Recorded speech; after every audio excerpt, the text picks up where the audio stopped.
Hare Krishna. 1 second.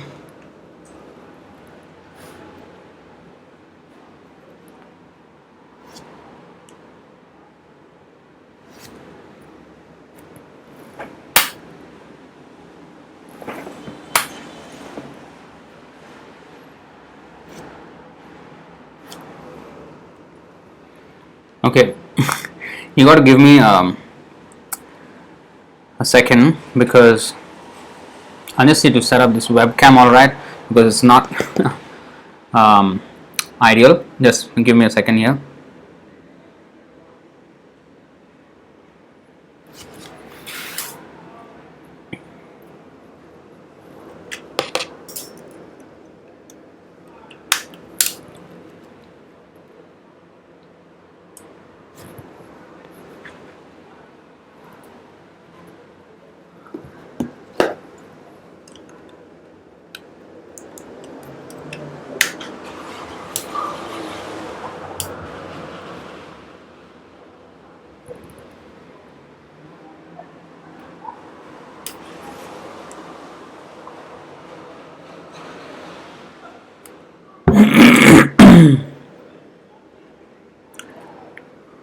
ओम नमो भगवते वासुदेवाय।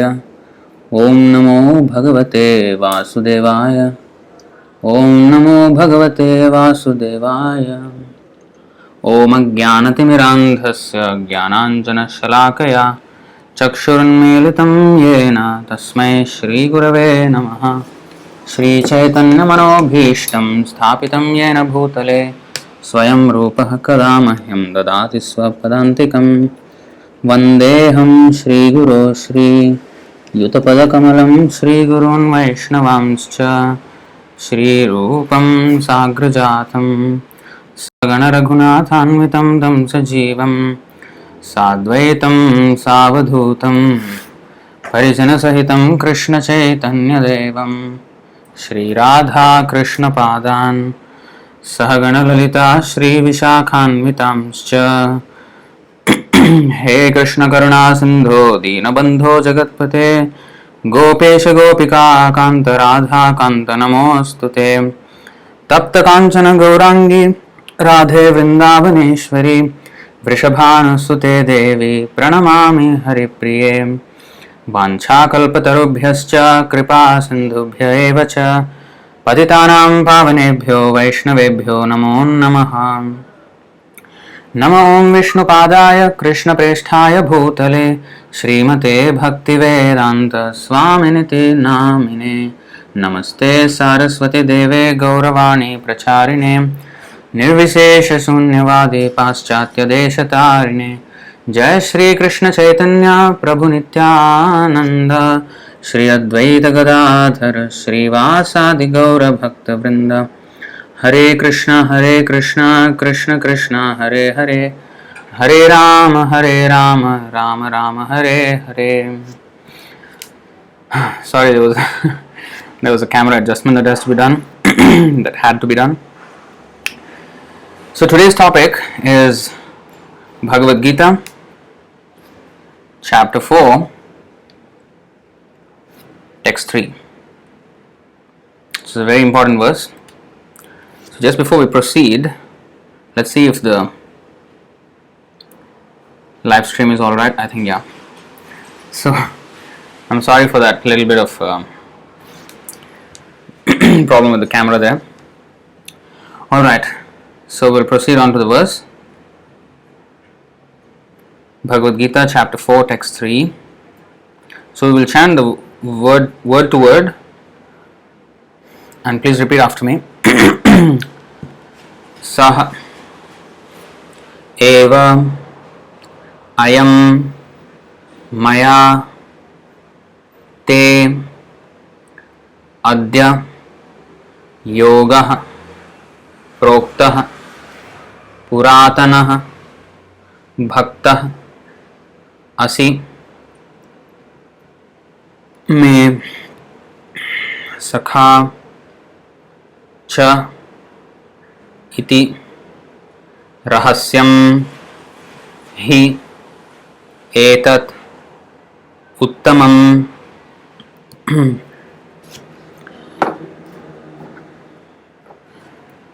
So we will chant line by line. Please repeat after me. Sa evayam maya tedya yogah proktah puratanaha bhaktosi me sakha cheti rahasyam hi etaduttamam. Sa evayam maya tedya yogah proktah puratanaha bhaktosi me sakha cheti rahasyam hi etaduttamam. Sa evayam maya tedya yogah proktah puratanaha bhaktosi me sakha cheti rahasyam hi etaduttamam. Saha, the same, eva, certainly, ayam, this, maya, by me, te, unto you, adya, today, yoga, the signs of yoga, proktah, spoken, puratanah, very old, bhaktah, devotee, asi, you are, me, my, sakha, friend, cha, also, iti, therefore, rahasyam, mystery, he, certainly, etat, this, uttamam, transcendental. Translation and purport by His Divine Grace A.C. Bhaktivedanta Swami, Srila Prabhupada Ki Jai. Translation. That very ancient science of the relationship with the Supreme is today told by me to you because you are my devotee as well as my friend, and can therefore understand the transcendental mystery of this science. Very important. So many words here are very important. So we'll read the purport. It's a very short purport, and then we will go through the whole verse. Purport. There are two classes of men, namely the devotee and the demon. The Lord selected Arjuna as the recipient of this great science owing to his being a devotee of the Lord. But for the demon, it is not possible to understand this great mysterious science. There are a number of editions of this great book of knowledge. Some of them have commentaries by the devotees, and some of them have commentaries by the demons. Commentation by the devotees is real, whereas that of the demons is useless. Arjuna accepts Sri Krishna as the Supreme Personality of Godhead, and any commentary on the Gita following in the footsteps of Arjuna is real devotional service to the cause of this great science. The demonic, however, do not accept Lord Krishna as he is. Instead, they concoct something about Krishna and mislead general readers from the path of Krishna's instructions. Here is a warning about such misleading paths. One should try to follow the disciplic succession from Arjuna and thus be benefited by this great science of Srimad Bhagavad Gita.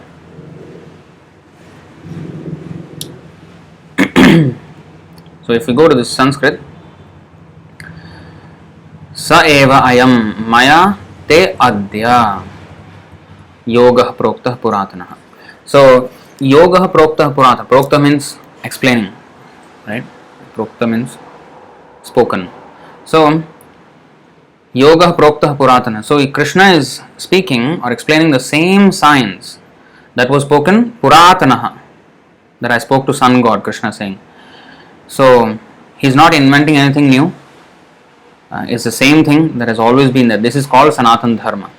Sanatan Dharma means the science doesn't change. The dharma doesn't, the religion doesn't change.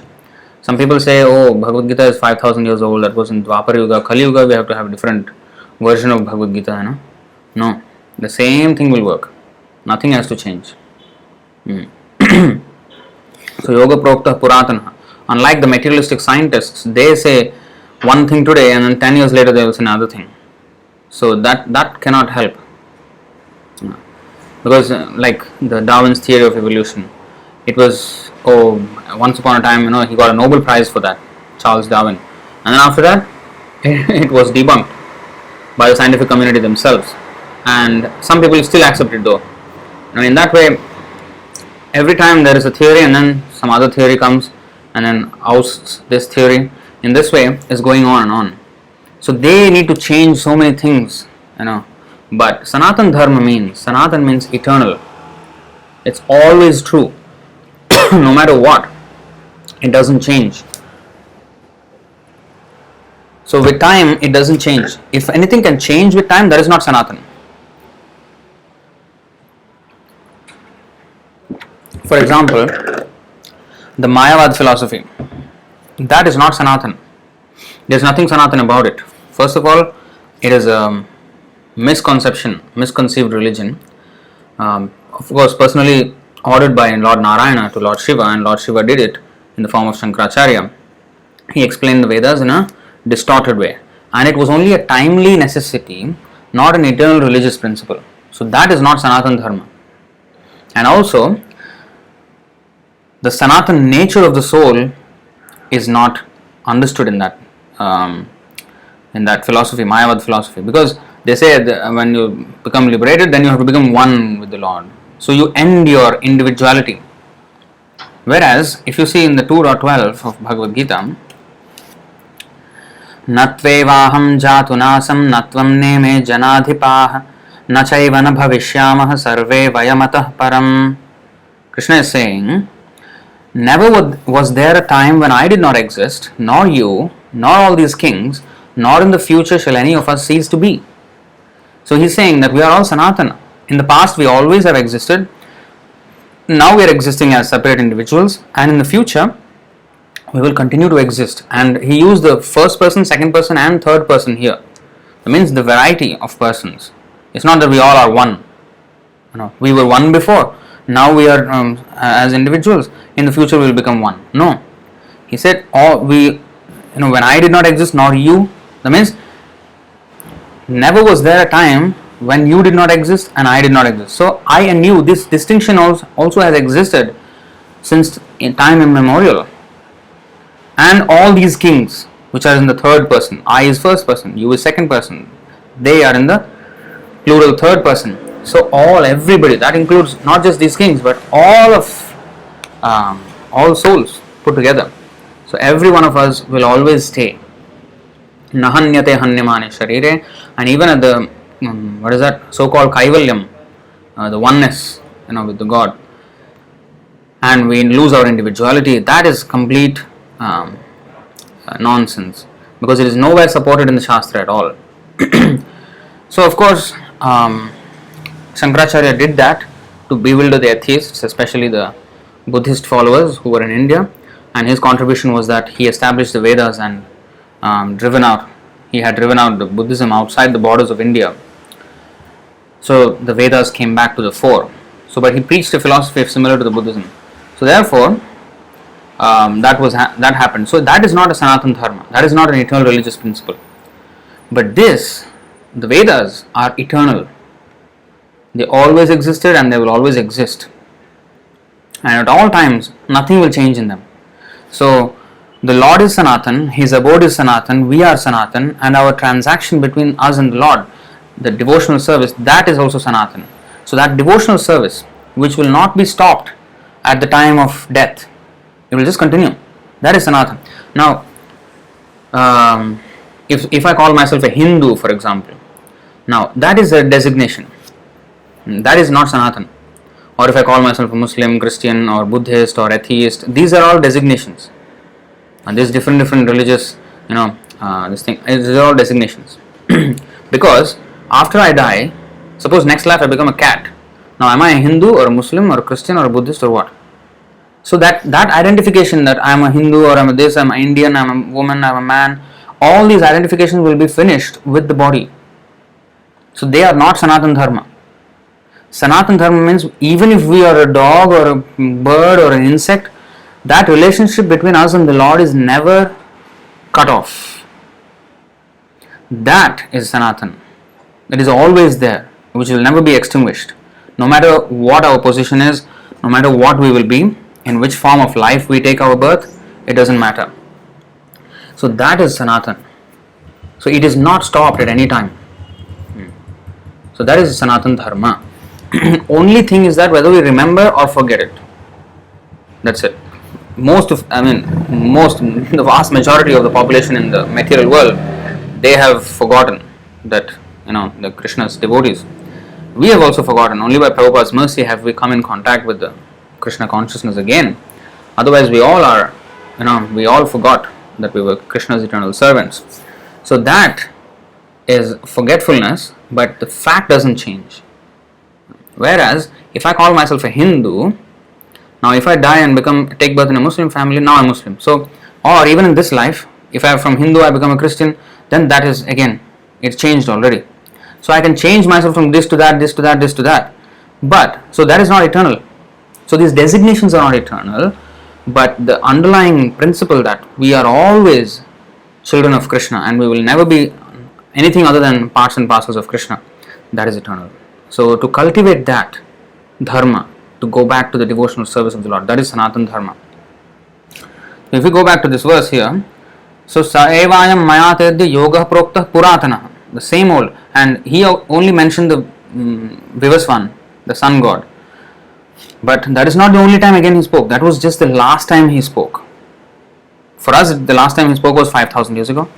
And in the Bhagavad Gita, he said, the last time I spoke was to the sun god about a few million years ago. But even that is not the first time he spoke. He spoke way before that, many times. Every time, that's why he says, 4th chapter, every time there is a discrepancy in religious practice, he will come. Yada yada hi dharmasya glanir-bhavati bharata abhyutthanam adharmasya tadatmanam srijamyaham. Whenever and wherever there is a decline in religious practice, O descendant of Bharata, and a predominant rise of irreligion, at that time I descend myself. See, he comes every time, and every time he does this. You see, next verse again we will see. 4.8 Paritranaya sadhunam vinashaya shadushkritam dharma samsthapanarthaya sambhavami yuge yuge. To deliver the pious and to annihilate the miscreants, as well as to re-establish the principles of religion, I myself appear millennium after millennium. See that? 3 things he does. To deliver the pious, annihilate the miscreants, and to re-establish the principles of religion. So that re-establishing the principles of religion is by the scriptures, or like Bhagavad Gita. See? He explained this in the, we can see here. See, Srimad Bhagavatam, Canto 11, Chapter 1, text 6 and 7. You see, Swamurtyalok lavanya nirmuktyalocanam nirnam girbhistah smaratam chittam padaistanikshatam kriyah achidya kirtim sushlokam vitatya hyanjasanukau tamonaya tarishyanti tyagat swam padamishvaraha. The Supreme Personality of Godhead Krishna is the reservoir of all beauty. All beautiful things emanate from him, and his personal form is so attractive that it steals the eyes away from all other objects, which then seem devoid of beauty in comparison to him. When Lord Krishna was on the earth, he attracted the eyes of all people. When Krishna spoke, his words attracted the minds of all who remembered them. By seeing the footsteps of Lord Krishna, people became attracted to him, and thus they wanted to offer their bodily activities to the Lord as his followers. In this way, Krishna very easily spread his glories, which are sung throughout the world by the most sublime and essential Vedic verses. Lord Krishna considered that simply by hearing and chanting those glories, conditioned souls born in the future would cross beyond the darkness of ignorance. Being satisfied with this arrangement, he left for his desired destination. You see? So he made an arrangement and he was satisfied with that. What arrangement? That these glories that Krishna easily spread when he was personally present will be available for people to chant and hear about in the future. That means he left. Dharma samsthapanarthaya means to re-establish the principles of religion. And the principle of religion, what is that? Sarva dharman parityajya mamekam sharanam vraja aham tvam sarva papebhyo moksha ishyami ma shuchaha. That we have to surrender to Krishna and take shelter of him and He will rid us of all sinful reactions. So our real the dharma is, that's why it says sarva dharman parityaja. Don't think that these other things are your real dharma, they are so-called duties that you have so-called created in this world. No, your real duty is to surrender to Krishna, and Krishna reminded us of that real dharma, Sanatan dharma, and that is what real religion is all about. And He left it in the form of a book, in the form of Bhagavad Gita and Srimad Bhagavatam especially, apart from the other Vedic literatures, for our guidance. And He was satisfied with this arrangement. See, that is how His Dharma Samsthapanartha is not just for the time He was there physically, but for all time. For all time. So He left these books. So therefore in the Bhagavatam it is said, 1st Canto 3rd chapter 43rd verse, कृष्णे स्वधामोपगते धर्म ज्ञानादिभिः सह कलौ नष्टदृशामेश पुराणार्कोऽधुनोदितः. This Bhagavat Puran is as brilliant as the sun, and it has risen just after the departure of Lord Krishna to his own abode, accompanied by religion, knowledge, etc. So this Bhagavat Puran has arisen just after the departure of Lord Krishna, so that his presence is not missed. One who reads the Bhagavatam will never miss Krishna. No. Like you miss somebody when you're not, now in lockdown, people can't meet each other and they miss each other. So now we are locked down in this material world and we, are unable to meet Krishna. But by reading Bhagavatam, we will never miss Him. So it has arisen just after the departure of Lord Krishna to his own abode, accompanied by religion, knowledge, etc. People who have lost their vision due to the dense darkness of Kali, of ignorance in this age of Kali, shall get light from this Puran. So He made all these arrangements and He was satisfied with them. Then He went. So therefore, when we discuss these things in our life, we discuss about Krishna consciousness, that's when we will become happy, completely happy. His glories are being sung even today all over the world because of His books, and especially because of His devotees who have revealed His books. His books has been there. The Bhagavad Gita was there, the Bhagavatam was there, but why not so many devotees are there? Or were there? Now comparatively we have so many devotees all over the world. So how was that possible? Because of His devotee. That's why in the today's verse, the next line says,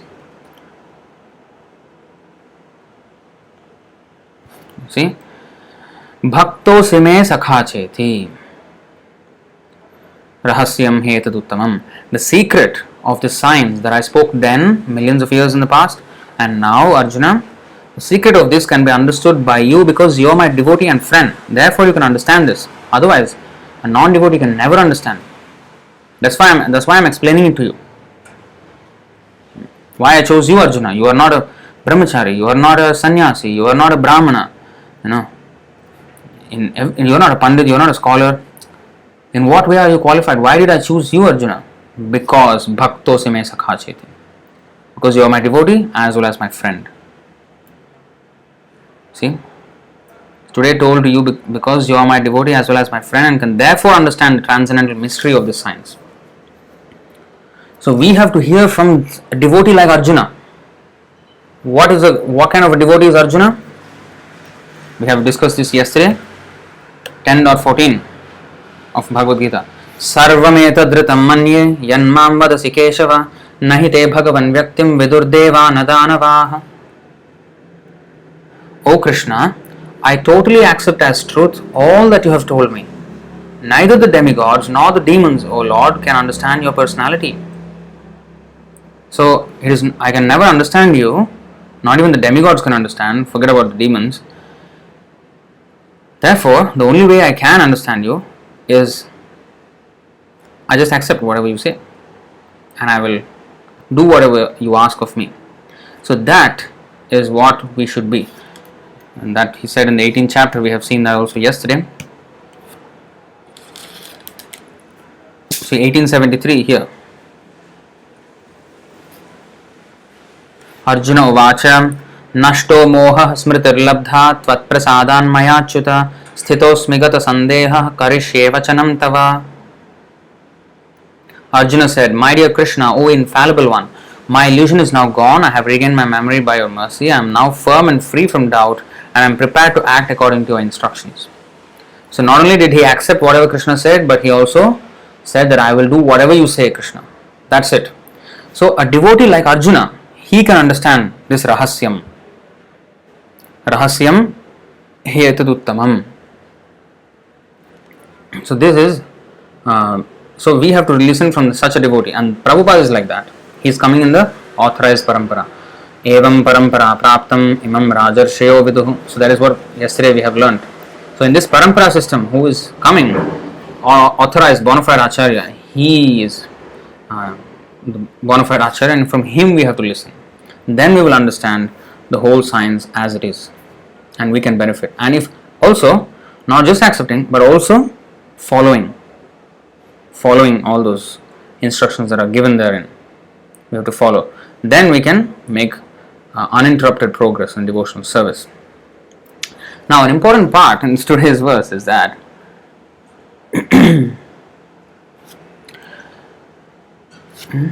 sorry, okay, not even this one, 4.3. So Prabhupada is saying here that a non-devotee can never understand, so therefore we should never read from those non-devotees. We have also seen this yesterday, that they have Kamsa mentality. Kamsa wanted to always kill Krishna. He sent various agents to kill Krishna, and then he personally also tried to kill Krishna, but ultimately he was devoured. So the same thing is going to happen to these people, but those who listen to them, they will also meet with the same end as them, the leaders. So therefore we should be very careful not to hear the signs of Bhagavad Gita from anybody else except the devotees, because we will never enter into this rahasyam. Although we may hear from Sanskrit scholars who may write commentaries on the Bhagavad Gita, if they are not devotees, they themselves wouldn't understand, and those who read their commentaries also wouldn't understand. This will be the result. So therefore we should always be very careful to hear from an authorized devotee. And Srila Prabhupada says that we don't have to search out anymore. By Krishna's mercy, Prabhupada's presence is everywhere. His books are everywhere. So you can pick up his book and start reading. Now, the next important thing is, he said here, Krishna is saying, Yoga Proktah Puratanaha. I am speaking to you this science because you are my devotee, and therefore you can understand this mystery.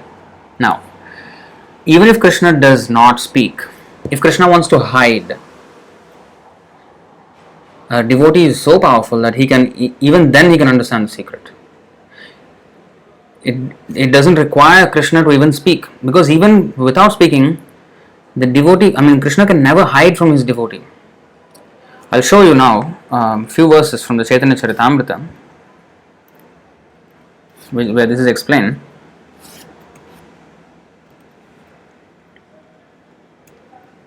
Adi Leela, chapter 3.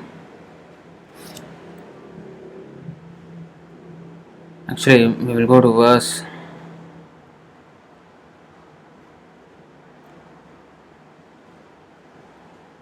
Okay, you see this? Chaitanya Charitamrita Adi Leela, chapter 3, verse 86 onwards, about 5 to 6 verses. Beautiful verses. We should understand this nicely. Because not only when the Lord speaks, but also if he doesn't speak, and if he chooses to hide, if he tries his best to hide, he cannot hide from his devotees. This is one thing Krishna cannot do, because Krishna is all powerful, he can do anything, but still he cannot hide from his devotees. He fails to hide from his devotees. Now you see, this is the verse in Bengali. Dekhiya na dekhe jata abhakter gan uluke na dekhe yena suryer kiran. See? But faithless unbelievers do not see what is clearly evident, just as owls do not see the rays of the sun. Owls do not see the rays of the sun because they close their eyes at that time and they open their eyes very wide, big eyes at night. So these people are like that. And those who are non-devotees, non-believers, they are owls. Owls. Because they open their eyes so wide at night, big eyes. But then in the day, they will close. So the rays of the sun are so bright and illuminating everything, but they can't take advantage of it. They cannot see what is clearly evident. This is so nice verse. This is true of those people. Like I think of what is going on in ISKCON. Like how clearly Srila Prabhupada actually left the instructions. What is so clearly evident, faithless unbelievers do not see, just as owls do not see the rays of the sun. This is so nice verse. So next verse. Anyway, now we're talking about Krishna. So even Krishna, like that, they cannot. Even if Krishna comes directly in front of them, they cannot understand. Now next verse. This is from Yamunacharya. Very nice verses. This and another verse also comes after this. Adilila 3.87. Tvam Shila Rupa Charitaihi Parama Prakritštaihi Satvena Satvikataya Pralabaischa Shastraihi Prakhyata Daiva Paramartha Vidam Mataischa Naivasura Prakritaya Prabhavanti Bodham. O my Lord, those influenced by demoniac principles cannot realize you, although you are clearly the Supreme by dint of your exalted activities, forms, character and uncommon power, which are confirmed by all the revealed scriptures in the quality of goodness and the celebrated transcendentalists in the divine nature. See, this is a verse from Stotra Ratna, 12th verse of Yamunacharya, the spiritual master of Ramanujacharya. The non-devotees can never know Krishna. See? Satvena Satvikataya Pralabaischa Shastrai. Satvika Shastras. So even in the Shastras, there are Satvik Shastra, Rajasic Shastra and Tamasic Shastra, even among Vedic literatures. So even the Puranas, 6 of them are in the Satvik Puranas, then the Rajasic Puranas and Tamasic Puranas. So those, even in the tamasic mode of ignorance, they also can take advantage of these Shastras and slowly elevate themselves. It's not that those Puranas teach mode of ignorance. No, they teach the people in the mode of ignorance how to raise themselves up. So that is the Puranas. So they are meant for. That's why there is this rule where if somebody wants to eat meat, they can do so by offering the goat to Kali and then eat it. So this is not meant for the Sattvic people, but this is meant for the Tamasic people. So at least they start somewhere, sacrifice, not just widespread slaughter every day. No, only once a month on the dark moon night, you have to offer the goat to Kali, and that to outside the city precincts in the Kali temple, which is usually in the outskirts in the forest area, and you have to go there and offer bali. In one stroke you have to kill the animal, and before you kill the animal you have to say that now I am killing you, so you have the right to kill me in your next life. So after saying all these horrible things, after doing all these horrible things, then you can eat it. So the whole idea is to discourage those who are actually eating flesh. So like that, but the same rule, although it is mentioned that you have to sacrifice the goat for Kali, this is not meant to be followed by the Sattvic devotees of Vishnu. So like that. So especially the Sattvikataya, Satvena Sattvikataya Pralabaischa Shastraihi. So you see, so the Sattvic Shastras, they all proclaim this truth about you, but you cannot be found out by demoniac people. Next, we will go through the purport also. It is good to know this because it's in the same topic. So purport, this is a verse from the Stotra Ratna 12 of Yamunacharya. I think Stotra Ratna has 62 verses total. This is another series that must be learned. This is one of my wish list. Like Mukundamala Stotra, this is another very nice stotra actually, Stotra Ratna. In fact, Bhaktivinoda Thakur, many of his songs are based on the Stotra Ratna verses of Yamunacharya. You know that? Especially 27 of the 62. 27 verses were the seed of inspiration for Bhaktivinoda Thakur's songs. They were based, all the moods of surrender and humility that were exhibited in Bhaktivinoda Thakur's songs were inspired by the Stotra Ratna of Yamunacharya. So, this is from the Stotra Ratna. The authentic scriptures describe the transcendental activities, features, form and qualities of Krishna, and Krishna himself explains in the Bhagavad Gita. Krishna explains himself in the Bhagavad Gita, the most authentic scripture in the world. He is further explained in Srimad Bhagavatam, which is considered the explanation of the Vedanta Sutra. Lord Krishna is accepted as the Supreme Personality of Godhead by these authentic scriptures, not simply by vox populi. It means by popular vote or by majority opinion. No. This is not at all the criterion for accepting something as authorized or not. No. Sometimes they say, oh, how can 2 billion people lie? Yeah, they all can lie because everybody is an illusion here and everybody will talk nonsense. We'll go back to the nonsense verse and come back. What is a nonsense verse? The verse is not nonsense, but it explains what is nonsense. How we are nonsense, rather. So 2.5.13 of Srimad Bhagavatam. Vilajjamanayayasya sthatum ikshapathe muya vimohita vikathante mama hammit durdhiyah. This vikathante means nonsense. Talk nonsense. You see? Vikathante. Talk nonsense. The illusory energy of the Lord cannot take precedence, being ashamed of her position. But those who are bewildered by her always talk nonsense, being absorbed in the thoughts of it is I and it is mine. So, because they talk nonsense, they praise people who are also nonsense. Shvavidvarahoshtrakharaih samstutah purushah pashuh nayat karnapathopeto jatu namagadagrajah. Men who are like dogs, hogs, camels and asses praise those men who never listen to the transcendental pastimes of Lord Sri Krishna, the deliverer from evils. And they will not praise, in fact they will insult devotees who are actually doing all these things, who are trying to listen to the transcendental pastimes of Lord Sri Krishna and surround their lives with these narrations and surrendering to them with body, mind and words. So they will insult such devotees, but they will very eagerly praise those who are never listening to to Krishna's topics. So these are people who talk nonsense. Okay? So therefore, vox populi, the people of this world, majority of them are just, they do not know about the supremacy of Krishna. So their opinion doesn't matter at all. We accept Krishna not because of vox populi, but because of the authentic scriptures and the acharyas, who are very rare, by the way. What is that?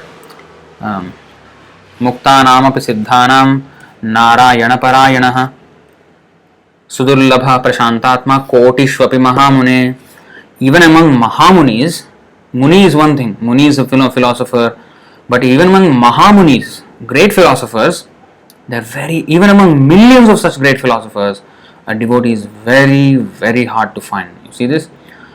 In the Srimad Bhagavatam, this is said, O great sage, among many millions who are liberated and perfect in knowledge of liberation, one may be a devotee of Lord Narayana or Krishna. Such devotees who are fully peaceful are extremely rare. So we're not talking about majority opinion here, we're talking about absolute minority opinion of the sages. We are not even about majority or minority, we are about qualified opinion by qualified people. Just like, suppose in news channels you are seeing this nowadays, that because of this COVID situation, they will bring on some experts, some doctors, some scientists, some doctors, I think. So they call them on and then they have an interview with them. Okay, you are expert on what is going on with this COVID situation. What do you think? When will the vaccine be ready? Or what can you expect? When is the curve going to flatten and all these things? So they ask these opinions from an expert. They don't ask the people, can you vote? When will this coronavirus be over? What is the point of asking the people? They don't know anything. You have to ask the expert. The expert will tell you, okay, what is going on and what is to be expected and how to control the situation and everything. So this is just one example of COVID-19, but anywhere, in whichever subject, the experts have to be consulted, not the general vox populi. So similarly, the experts in the science of Krishna, Jai Krishna Tattva Vetta Shai Guru Hoy. So one who knows the science of Krishna, he has to be consulted, not the majority of people who don't know anything at all.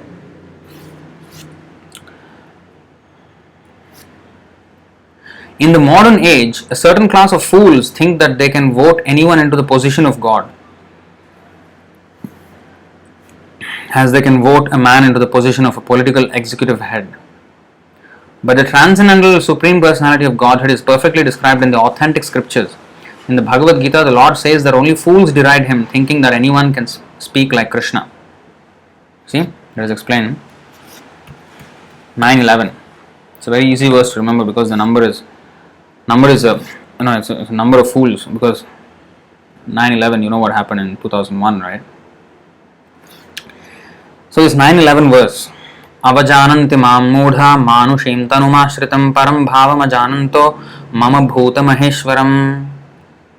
Fools deride me when I descend in the human form. They do not know my transcendental nature as the supreme Lord of all that be. So when Krishna comes, they will deride him.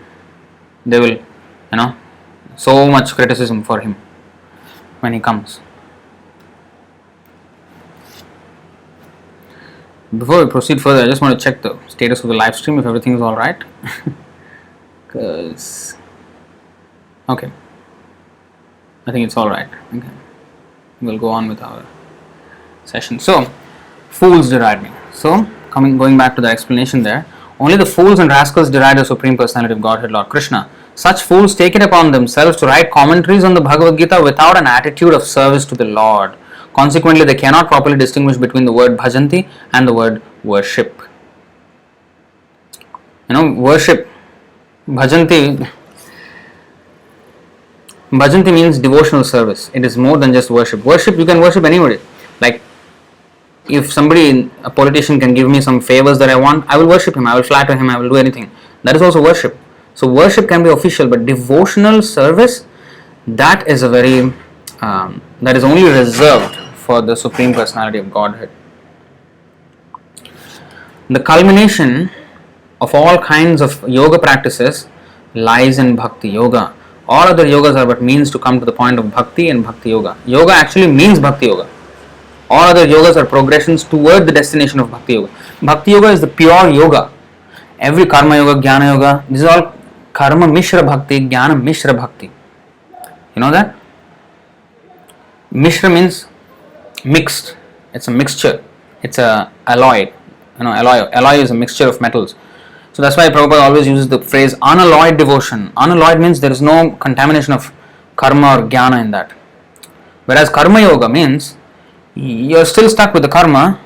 You have to work and you have to deal with this material world, but then you're using the results to offer it to Krishna and slowly elevate yourself higher. So that is Karma Yoga. So it is karma mixed with bhakti. Then go to the higher stage, jnana mixed with bhakti. But when we come to Bhakti Yoga, that is actually pure yoga. That is the actual yoga that when you say yoga, it actually means Bhakti Yoga. But the other things are percentage. Bhakti Yoga is 100% yoga and others are Mishra. Percentage, how much we sacrifice to Krishna, that much percentage. Ye yatha mam prapadyante tam tathaiva bhajamyaham. So actually this is also explained in the Chaitanya Charitamrita and other places, but I'm just going to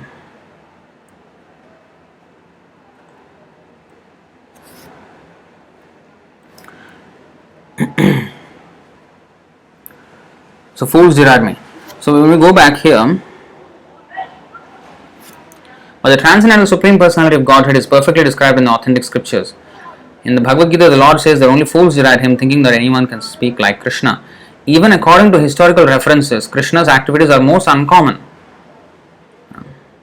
Krishna has affirmed, I am God, and he has acted accordingly. Mayavadis think that everyone can claim to be God, but that is their illusion, for no one else can perform such extraordinary activities as Krishna.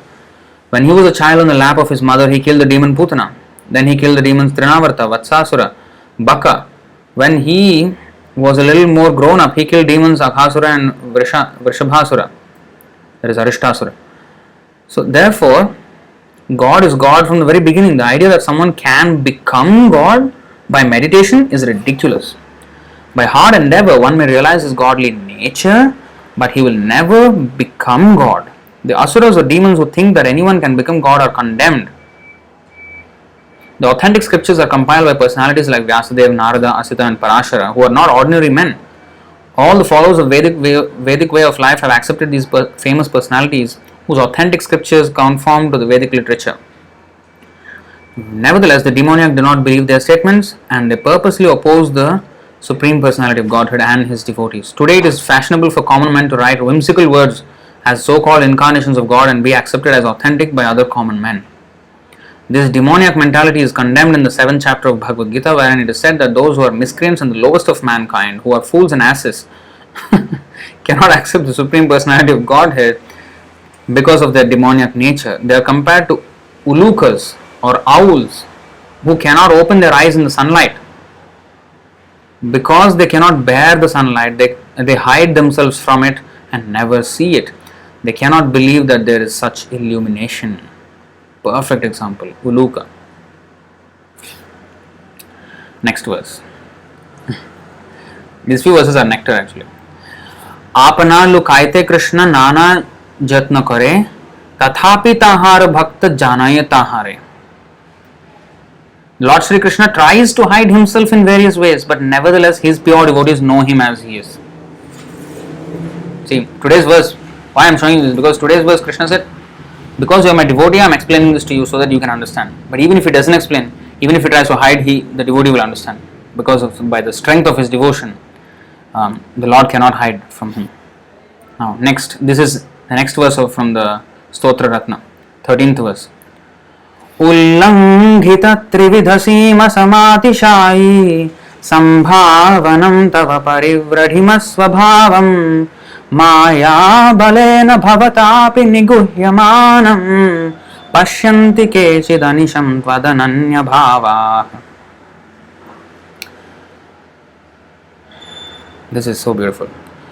O my Lord, everything within material nature is limited by time, space and thought.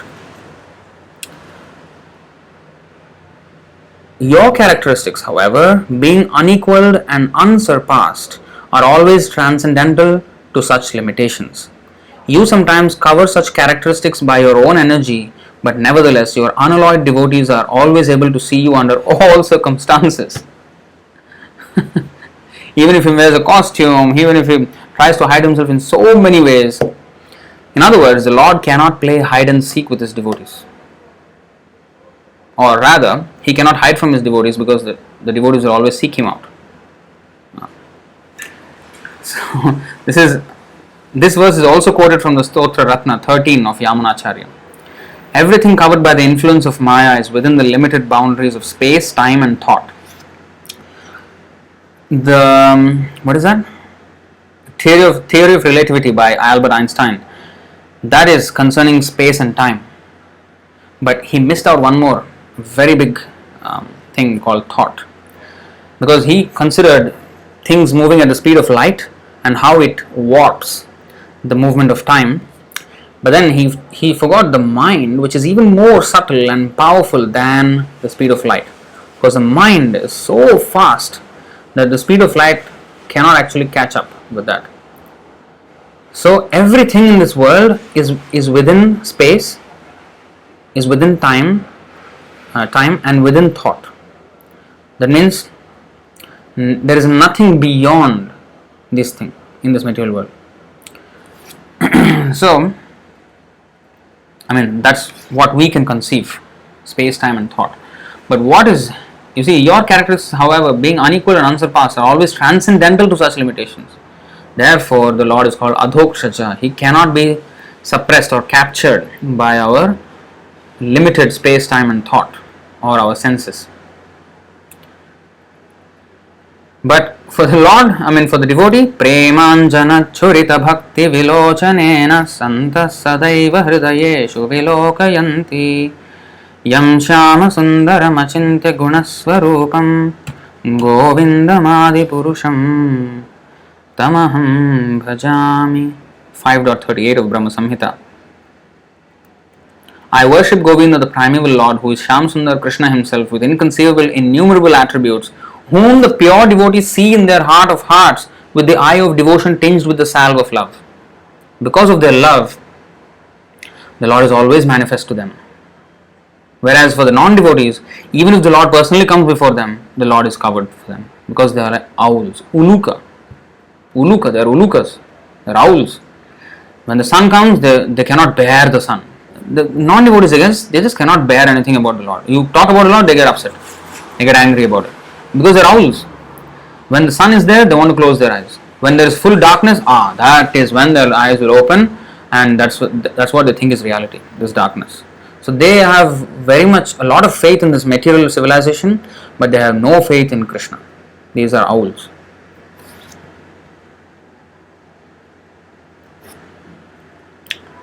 The Santas, being always in a compact of love with the Supreme Personality of Godhead, Govinda or Mukunda or Krishna, cannot accept anything without first offering it to the Supreme Person. So this is from the purport of 313. Go back. Yeah. So now, even the greatest manifestation we can conceive, the sky, also has limitations. The sky is like infinite, right? It's spreading everywhere, but still it is limited. It's within the shell of this universe. That is our greatest. Sky is the biggest, and like everything is within the sky. All the stars, suns, everything is within the sky. The sky is like the biggest. That is space. So even that has its limitations. From the authentic scriptures, however, it is evident that beyond the sky is a covering of 7 layers, each 10 times thicker than the one preceding it.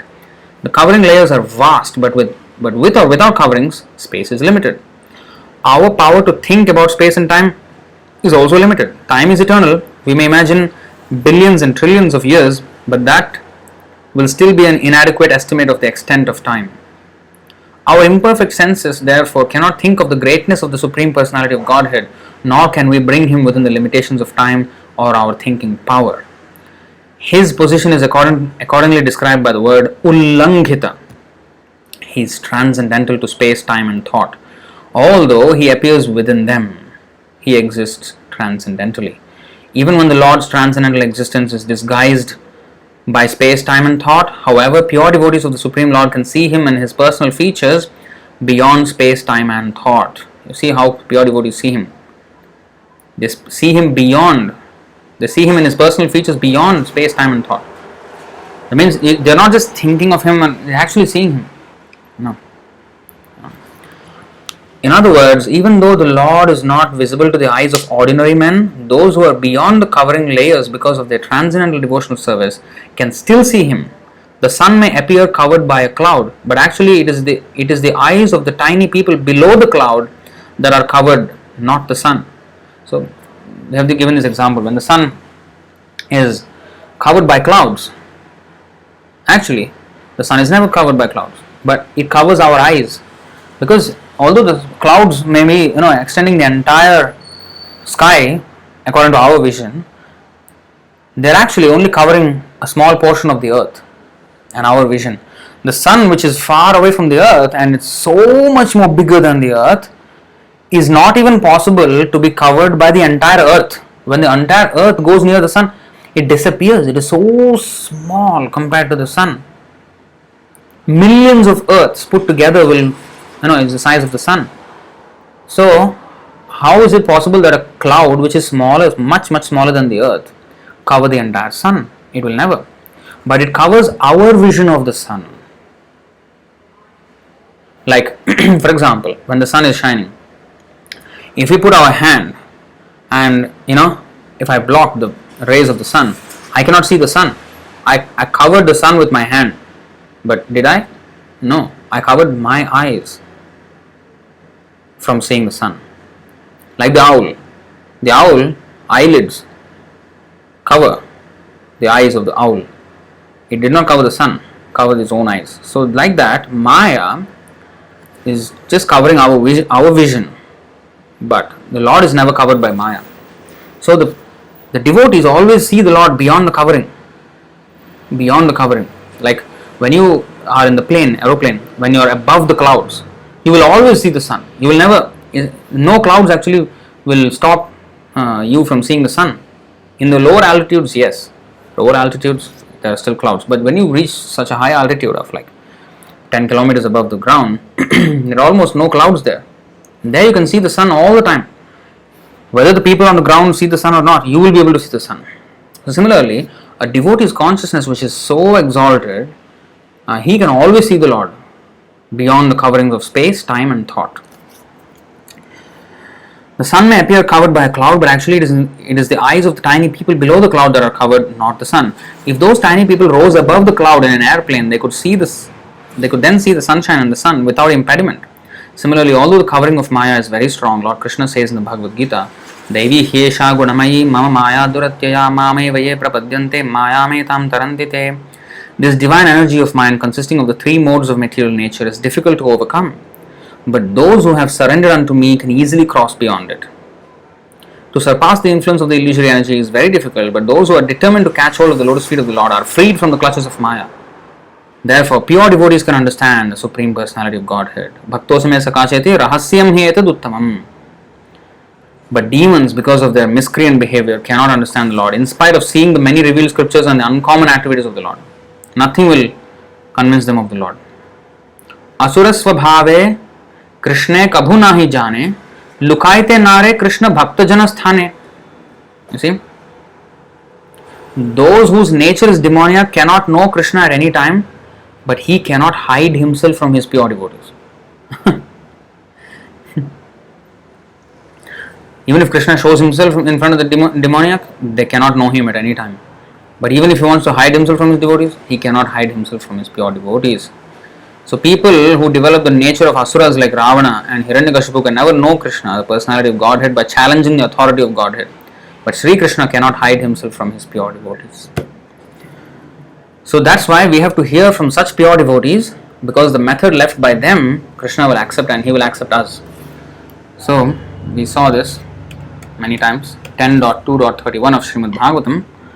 Swayam samuttirya sudustaram dyuman Bhavarnavam bhimamadabbra sauhridah Bhavatpadambhoruhanavamatrate Nidhaya yatah sadanugraho bhavan.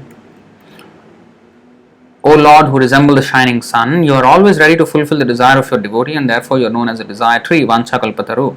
When acharyas completely take shelter under your lotus feet in order to cross the fierce ocean of nescience, they leave behind on earth the method by which they cross, and because you are very merciful to your other devotees, you accept this method to help them. So by the mercy of devotees like Arjuna and Srila Prabhupada, who are on that level of pure devotion, when they leave the method for us to catch hold of, then when we catch hold of such method, then the Lord will help us by accepting the method left by those acharyas. And thus we can actually receive the mercy of Krishna through the mercy of such exalted Vaishnavas. Therefore, he also says in the 9.4.63,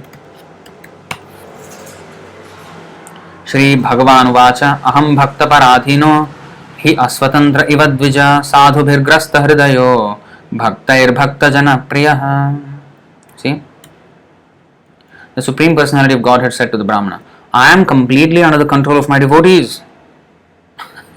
Now, if he is under the control of the devotees, why the devotees cannot know him? Of course they can know him. Just like a mother will know her child very well. So just like Yashoda, she could tie Krishna up.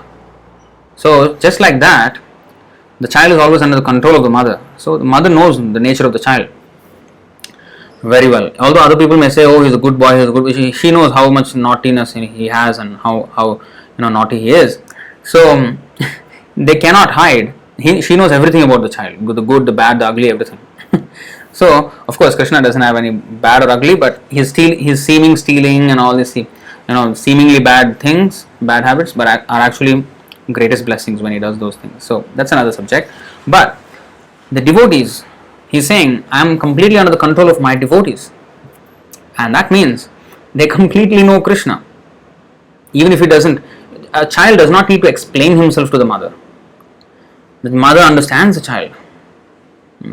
Similarly, the devotees can understand Krishna. Indeed, I am not at all independent.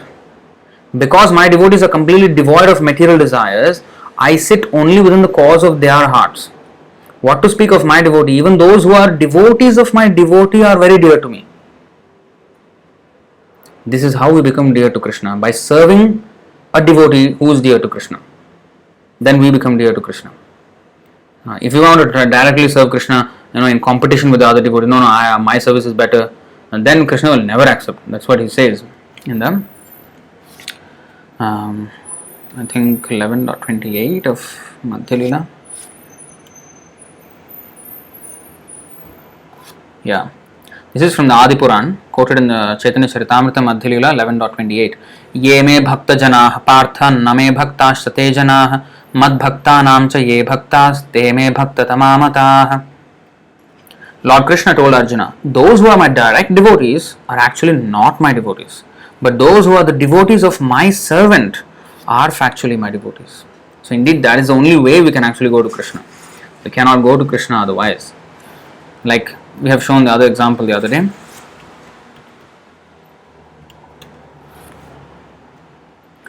देवर्षिर्मे प्रियतमो यदि मौधनदात्मजो तत्तथा साधयिष्यामि यद्गीतं तन्महात्मना. Krishna as a baby, he pulled down the Yamalarjuna trees who were Nalakuvara and Manigriva, the sons of Kuvera. But he did that because of his attraction or attachment to Narada, who spoke those words to the two brothers, because they were cursed by him to become trees because they were standing naked in front of him and enjoying with girls. And when Narad Muni passed by the lake, they were all playing in the water naked, the two brothers and with so many women. And when the women saw Narad Muni, they immediately hid themselves and covered themselves. But these two brothers, being drunk, they did not. They were just there. And Narad Muni cursed them. Oh, you want to stand naked like this without any shame? Don't even have the decency, when the sadhu is passing by. Oh, all right, because you love to stand as naked, so you stand naked as trees for thousands of years. So then they came out of their intoxication, everything shaken. Then they fell down at the feet of Narad Muni and said, "Please forgive me, forgive us." Then he said, "All right, the curse will still stay. You will become trees, but you will be trees in the house of Nanda Maharaj, where Nanda Maharaj will of course come in the future. That place will be the house of Nanda Maharaj. After standing for thousands of years, you will have the chance of witnessing the Lord's pastimes in the courtyard of Nanda Maharaj, and you will be delivered by the Lord himself."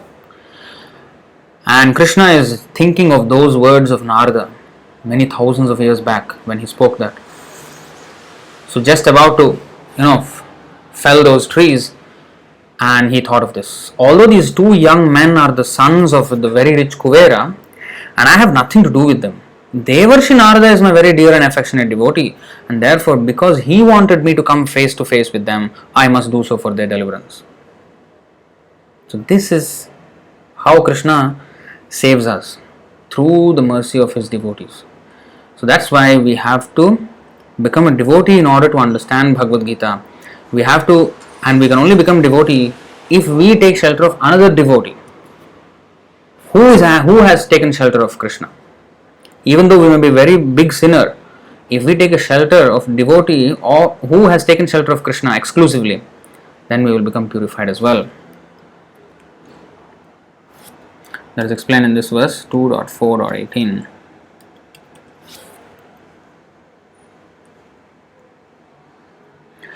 किरातहोणान्ध्र पुलिंद पुल्कषा आभीरशुंभा यवनाः खसादयः येन्ये च पापा यदपाश्रयाश्रयाः शुद्ध्यन्ति तस्मै प्रभविष्णवे नमः. See? Kiratas, Hunas, Andhras, Pulindas, Pulkashas, Abhiras, Shumbhas, Yavanas, members of the Khasa races, and even others addicted to sinful acts can be purified by taking shelter of the devotees of the Lord. Due to his being the supreme power, I beg to offer my respectful obeisances unto him. So these are the classes of human beings below Shudras.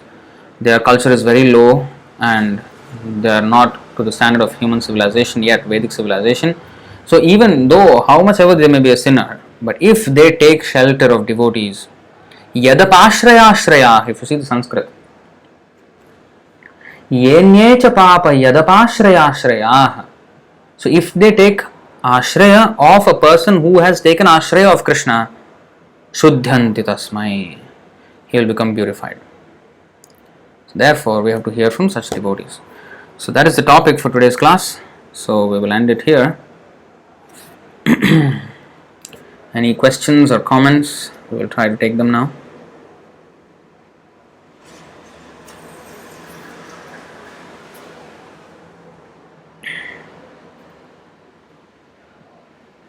There are some verses that are quoted here also.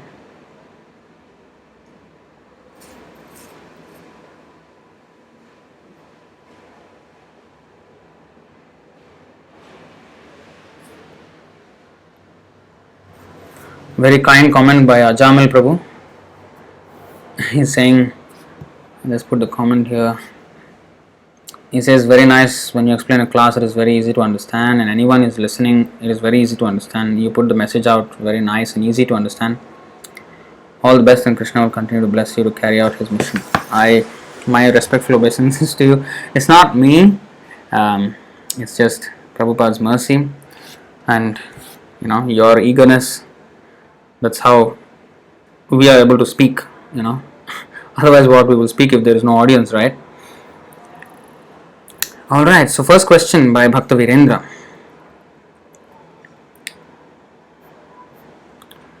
Just as previous acharyas who were also reformers and saints such as Madhvacharya, Ramanujacharya, Lord Chaitanya, 6 Goswamis of Vrindavan, is Srila Prabhupada modern day acharya, reformer and saint?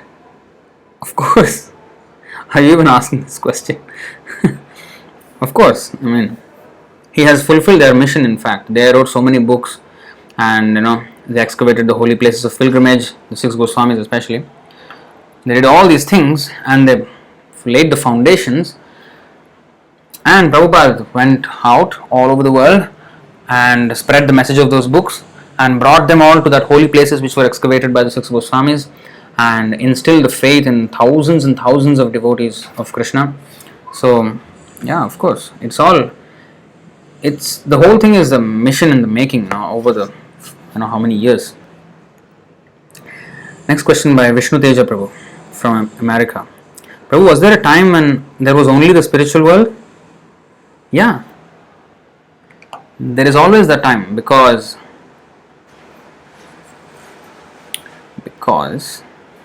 there will be a dissolution.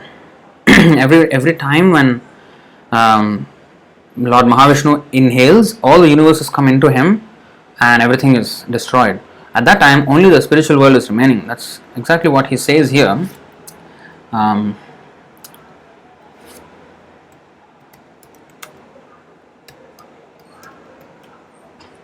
You see this?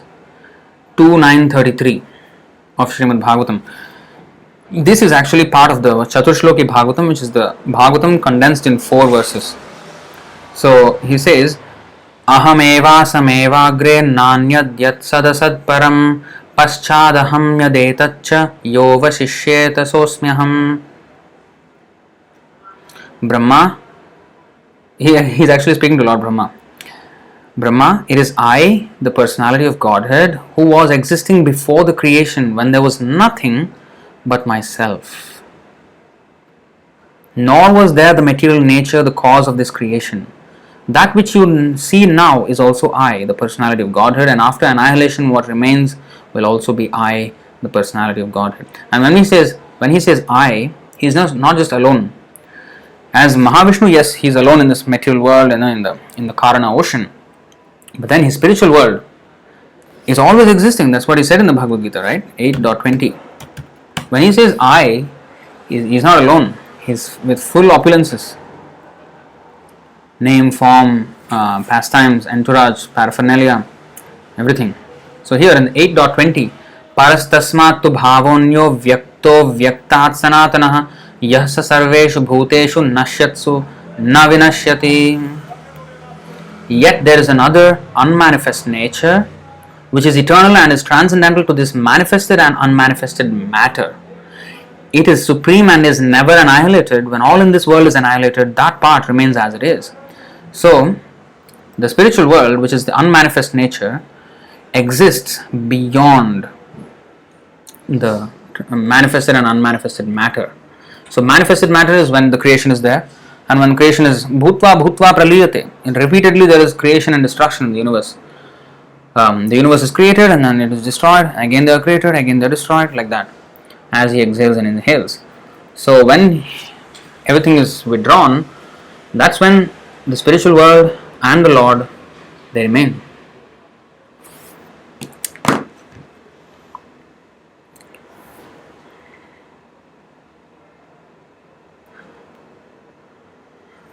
At that time, by the way, those people who are actually still materially contaminated, which are millions and trillions and trillions and trillions upon trillions souls, they are just merged in the body of Mahavishnu and wait for the next creation to happen. When there's a next creation, they enter into that universe, many universes, and they enter into all of them and enter into different planets according to their desires, according to their karma, like that. They're just waiting. They're suspended. Their existence is suspended. They're just suspended till the next creation. Next question by Bhakta Virendra. Sometimes I forget what I have read in the past from Bhagavad Gita, Srimad Bhagavad Puran, since both are voluminous scriptures. How to remember what I have read? Therefore, I feel like reading them again and again. Yeah, that's the best way. You have to read them again and again, and that's the way you remember them. And also, it is good if you can take notes and revisit the notes, and those memory techniques that I showed you in the Shloka learning course. I think in the last video of the Shloka learning course. So you can use some of those memory techniques like flashcards and all these things, and active recall, spaced repetition. These things are proven methods to remember. So we can use this to remember verses, to remember things from the passages, which I am working on as well. Now, previously, whatever I remember now until now is just because of just repeated hearing and reading, but it was not very systematic, because I did not put a very systematic effort to like take notes and study as if like for exams. So if we approach the scriptures with that type of interest and and also it also depends on not just reading and studying and memorizing, but also putting into practice, and the realizations will come. Then the understanding will deepen. The same thing you may read and you have deeper understandings of it. So we have to put all this into practice, and then we will remember more. But yes, if you read them on and on, just we have experience of we have read about this, that Chaitanya Mahaprabhu used to read the pastimes of Prahlad Maharaj and Dhruv Maharaj and such pastimes about the gopis hundreds of times. Now if you read 100 times Prahlad Maharaj's pastime, the Narasimhadev Leela, how can you forget? For example, some verses, some shlokas we will never forget. Dehinosmin yatha dehe kaumaram yauvanam jara. Prabhupada used it so many times that even if you want to forget them, you cannot forget. So the thing is, we have to repeat it over and over again. So that's why all those memory techniques that I showed is basically just getting yourself to repeat. So the repetition of the knowledge is what will enable us to always remember them. The more we share this knowledge, the more we will learn ourselves. In fact, I can speak that for myself. Ever since this lockdown happened and I started giving these sessions, these lectures here online, so much I have learned myself because of revisiting these words. It just became memory. It's like burned into the memory. So the best way is to repeat, to speak to someone else about things that you learned, sharing this, like that. And read regularly every day. So that's the way. And attending these classes, here also we are seeing verses which we are repeating, and it will get into your subconsciousness. Okay, this verse says this. It will get into it. So that's the reason why we show verses, so that it's authoritative verses.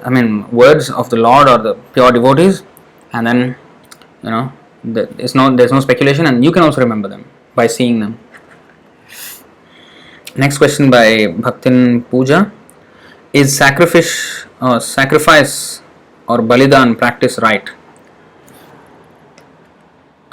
Because it is in the Vedas, yes, it is right. But for those people, as I have already told you, for those people who are in the mode of ignorance, who cannot stop eating meat, for them, once a month on Amavasya day, on the new moon, on the dark moon night, they have to kill only a goat. If they really want to eat meat, then they have to sacrifice a goat in front of Mother Kali. And that Kali temple should be outside the city. It should be in outskirts near the forest areas. So usually it's within the forest areas. So it's first of all scary to even go there in the night, on the dark moon night moreover. And there are ghosts also in the other area, because wherever there is such unclean work going on, like Bali and all this, ghosts and all that linger around. In fact, when you offer the Balidan to Kali, she doesn't eat it actually. The ghostly associates of her, they eat the thing. So, anyway, this is there for those people who want to do that. If they really want to eat meat, they have to do this in that restriction, so that they go in the night on the Amavasya day to the Kali temple, sacrifice the goat, and while killing the goat, you have to kill it in one stroke, not like like a saw, like no, in one stroke, you have to behead the goat. And before even he does that, he has to say the definition of the word mamsa. In Sanskrit, meat is called mamsa. Mamsa means mam means me, saha means he, referring to the animal. So mamsaha means now I am killing him, so he will have the right to kill me in the next life. So mamsaha means my condition will be the same as his now. So I will be the animal who will be chopped off next. So I am agreeing to these terms and conditions. When you any software you download, there's the terms and conditions, and you have to tick the I agree. We don't read the condition and just tick agree there. That kind of thing. So, but here you have to know, because you should know what you're getting into. So it's a huge risk that we're running, because next life I will have to be that animal. I will have to become a goat, and I will have to be killed. So after saying all this, one can kill and eat it. So that is Balidan. So the whole idea why it is allowed is that it is to control, first of all, the people who want to eat meat. Don't eat every day, every single meal. Just eat once a month. So restrict it first. So the sinful activity is reduced to just once a month, and that too, while performing the action, we are chanting all these verses which explain the meaning of what I am doing. Oh, I am inculcating terrible karma by doing this. So by that, so the person who is doing it will understand. Oh, that means I should not do this. Why should I become the goat next time and I should be killed in the same? I think better I don't do this. So the idea is to make him stop. So that's why it is allowed under restriction. Even sex life is very contaminating if it is done freely. So, but the desire may be there for many people. It cannot be stopped. So marriage is a license for it, because if there is no marriage, that's like animals, mother, sister, daughter, it doesn't matter. You can have, like dogs and hogs, they can have sex with anyone, and then they can produce children. So that kind of unrestricted sex is not good for human beings, because human life is meant for a more higher purpose of realizing God. So therefore, even if one has the tendency, yes, okay, get married and have legitimate children and raise them in Krishna consciousness, be responsible, and that will be spiritual. So in this way, these are sacrifices mentioned. So this is explained in this verse 11:5-11 of Srimad Bhagavatam. Loke vyavaya mishamadya seva nitya hi jantor nahi tatra chodana vyavasthitisteshu vivaha yajna suragrahairasu nivrittirishta. In this material world, the conditioned soul is always inclined to sex, meat eating and intoxication. Therefore, religious scriptures never actually encourage such activities. Although the scriptural injunctions provide for sex through sacred marriage, for meat eating through sacrificial offerings, and for intoxication through the acceptance of ritual cups of wine, such ceremonies are meant for the ultimate purpose of renunciation. You have to renounce these things. So that is the actual purpose. Next question by Bhakta Virendra. In India, Vaishnavas are numerically more in strength than Shaivas and Shaktas. Vishnu or Krishna dharmas are more in India than any other god? Well, I don't know. Not really. I don't see it like that at all. No, there are many people, in fact, who think every god is same. They may even worship Vishnu, thinking that he is the same as Lord Shiva or Durga or Ganesh, like that. Vaishnavas who actually do understand, yes, of course, Vishnu worship is there very much in India, but not pure Vishnu worship. They also worship demigods and everything. I also went to Tirupati, but as a Hindu family, because we used to have demigods and all in the altar when I was a kid. So those are the kinds of. So although they have, yes, the piety to go to Vishnu temples, but they don't have the knowledge. The knowledge is being lost. That's why the percentage is very less, in fact, even in India. Shaktas are more. Shaktas are worshippers of Durga and actually material energy. Even those who so-called atheists, they worship material energy. They want money, they want, they exploit the resources of nature to become more happy. That is all Shakta. They are all Shaktas actually.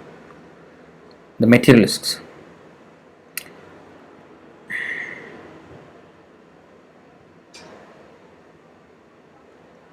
Then there is the next question by Bhakta Virendra. Is time eternal, since Krishna, who is the supreme controller, says, the time I am? Time is eternal, yeah. Time is eternal. But it has this limiting feature that, it ends our existence. But time doesn't finish with our existence.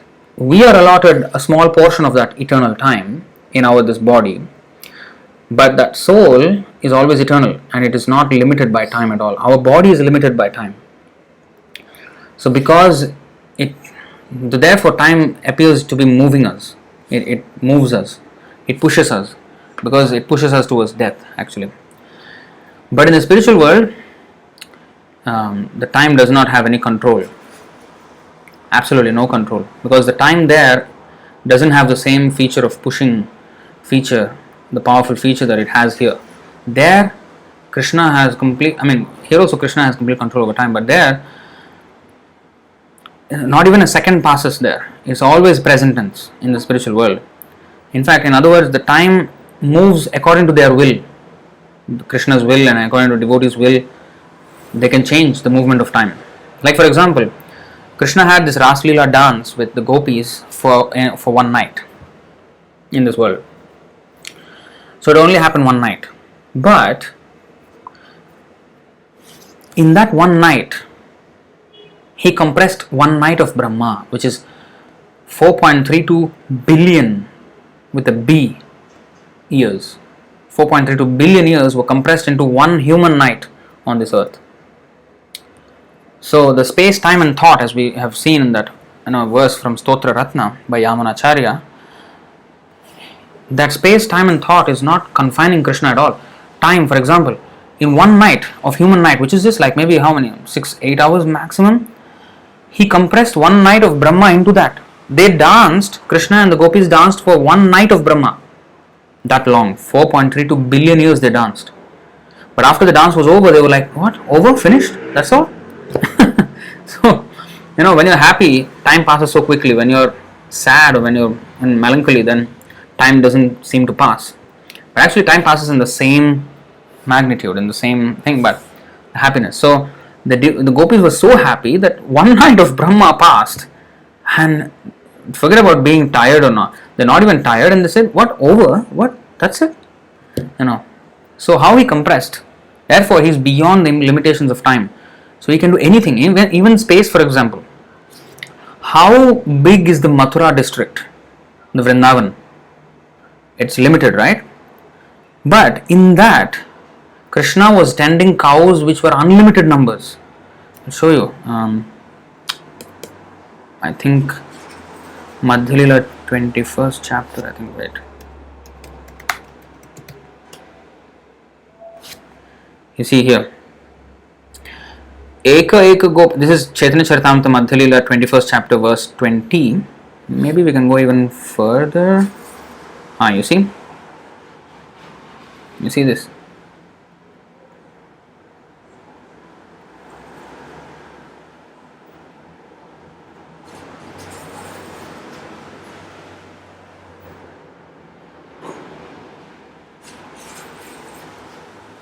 You see this? Wait, let's go to the verse previous to this and see. Okay, we'll read from here. Madhya 21.16. Sheha Rahu Vraje Jabe Krishna Avatar Tar Charitra Vicharite Manana Paye Par. Apart from all argument, logic and negative or positive processes, when Lord Sri Krishna was present as the Supreme Personality of Godhead at Vrindavan, no one could find a limit to his potencies by studying his characteristics and activities. Prakrita Shrishti Kaila Eka Kshane Asesha Vaikuntha Janda. Vaikuntha Vaikuntha Janda Swasvanatha Sane. At Vrindavan, the Lord immediately created all material and spiritual planets in one moment. Material and spiritual planets in one moment in Vrindavan. Indeed, all of them were created with their predominating deities also. You see? Eimata anyatra nahi shuniye adbhuta, jahar shravane chitta hoy avadhuta. We do not hear of such wonderful things anywhere else. Simply by one's hearing of those incidents, one's consciousness is agitated and cleansed. See? And of course, you can read the purports at your own convenience. We go to the next one. Krishna Vatser Asankhyatai Shukadeva Vani Krishna Sange Katagopa Sankhya Nahi Jani. Very nice. According to Shukadeva Goswami, Krishna had unlimited calves and cowherd boys with him. No one could count their actual number. We saw paintings of Krishna with his cowherd boys and sitting around him and playing and eating together. We have about maybe 20, 30 boys there maximum, but actually nobody could count their numbers. It's impossible to even depict that in a painting. That's just a sample, of what was actually happening. Eka eka gopa kare jay vatsa charan koti arbuda shankha padma tahar ganan. You see this? Each of the cowherd boys was tending calves to the extent of a koti, arbuda, shankha and padma. That is the way of counting. You see in the purport now. According to Vedic mathematical calculations, the following enumeration system is used: units, tens, dasha, hundreds, shata, thousands, sahasra, 10,000s, ayuta, 100,000s, laksha. 10 times laksha is niyuta, 10 times niyuta is koti, 10 times koti is arbuda, 10 times arbuda is vrinda, 10 times vrinda is kharva, 10 times kharva is nikharva, 10 times nikharva is shankha, 10 times shankha is padma, and 10 times padma is sagara, 10 times sagara is antya, and 10 times antya is madhya, and 10 times madhya is parardha. Each time is 10 times greater than the previous one. Thus, all the cowherd boys who were companions of Krishna had many calves to take care of. Can you imagine that? Can you imagine that? Each of the cowherd boys, not just, they had all trillions and millions of, actually this is more than trillions and gazillions of, cows here.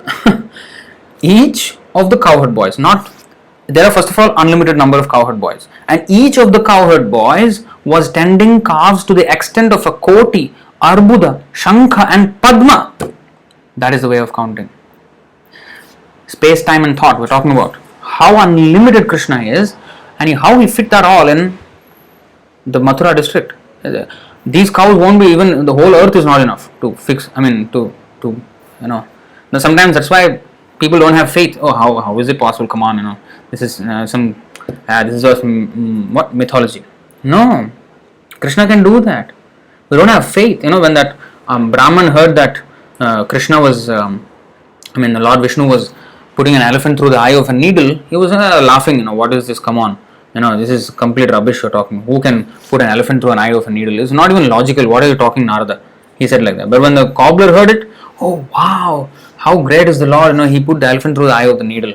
Who else can do this? Then he gave the example of how this banyan tree that I'm sitting under, this banyan tree started with a small seed, but in that seed, this whole banyan tree was there. And using time as an ingredient, he manifested that whole tree from that small seed.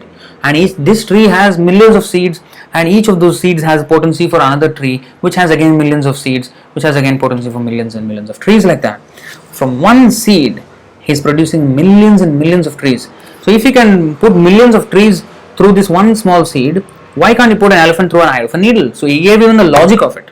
So the devotees, they will always understand the Lord's pastimes, or whether they understand or not, they have faith in the Lord.